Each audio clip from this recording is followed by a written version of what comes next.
दोस्तों, महाभारत का युद्ध खत्म हुआ था। अर्जुन के मन में एक हल्का सा घमंड आ गया था। माधव ने मेरा रथ हाँका, मेरे साथ हर कदम पर रहे तो दुनिया में मुझसे बड़ा भक्त कोई नहीं। भगवान श्री कृष्ण मुस्कुराए। उन्होंने सोचा अभी इस घमंड को तोड़ना जरूरी है। एक दिन वे अर्जुन को साथ लेकर निकले। दोनों ने साधु का भेष बनाया, जंगल से एक भूखा शेर पकड़ा और चल पड़े राजा नृपसिंह के नगर की ओर। राजा नृपसिंह विष्णु के परम भक्त थे और दानवीर भी कमाल के। दरवाजे पर जो भी आता भूखा नहीं जाता। दो साधु एक खूंखार शेर लेकर द्वार पर खड़े हों, ये खबर लगते ही राजा नंगे पांव दौड़े आए। दोनों साधुओं के चरणों में गिरे और बोले, महाराज मेरे महल में पधारो, आपका स्वागत है। श्री कृष्ण ने मुस्कुराते हुए कहा, राजन हम आतिथ्य तभी लेंगे जब एक शर्त पूरी करोगे। राजा ने कहा, बोलिए प्रभु, जान भी मांग लो तो हाजिर है। कृष्ण बोले, हम ब्राह्मण, हमें कुछ भी खिला देना, पर ये शेर तो नरभक्षी है। अगर तुम अपने इकलौते बेटे को अपने हाथों काट कर इसे खिला दो तभी हम भोजन करेंगे। राजा के पैरों तले जमीन खिसक गई, फिर भी आतिथ्य धर्म नहीं छोड़ा। बोले, प्रभु बस एक बार रानी से पूछ लूं। अंदर जाकर राजा ने सारा हाल सुनाया। रानी तारावती ने आंसू पोंछे और गर्व से कहा,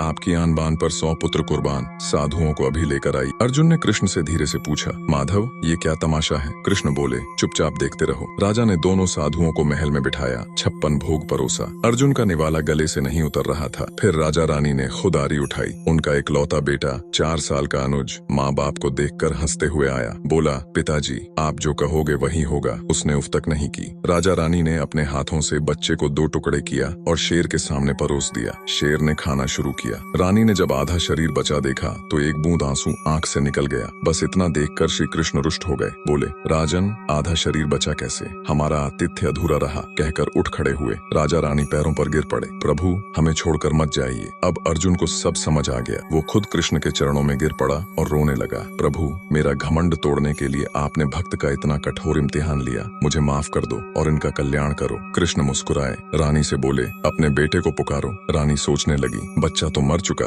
फिर भी आवाज लगाई, अनुज बेटा। अगले ही पल चमत्कार हो गया। जिस बच्चे का शरीर शेर खा चुका था वो हंसता खिलखिलाता दौड़कर माँ की गोद में आ गया। तब श्री कृष्ण और अर्जुन ने अपना विराट रूप दिखाया। पूरे दरबार में जय श्री हरि विष्णु की गूंज होने लगी। राजा नृपसिंह और रानी तारावती रोते रोते भगवान के चरणों में लौटने लगे। कृष्ण ने कहा, वरदान मांगो। दोनों ने एक ही बात कही, प्रभु बस एक वरदान, अपने किसी भी भक्त की ऐसी कठिन परीक्षा कभी न लीजिएगा। कृष्ण ने तथास्तु कहा, पूरे परिवार को गले लगाया और उन्हें साकेत धाम का वरदान देकर अंतर्धान हो गए। दोस्तों ये कहानी बताती है, सच्ची भक्ति में न स्वार्थ होता है न घमंड। जो भक्त भगवान के लिए सब कुछ त्याग दे उसे भगवान खुद दौड़े चले आते हैं। अगर ये कहानी दिल को छू गई हो तो कमेंट में पूरे प्रेम से लिख दो, जय श्री कृष्ण। वीडियो अच्छी लगी तो लाइक शेयर जरूर करो, चैनल सब्सक्राइब कर लो और घंटी दबा दो, क्योंकि अगली कहानी में फिर कोई नया चमत्कार आपका इंतजार कर रहा है।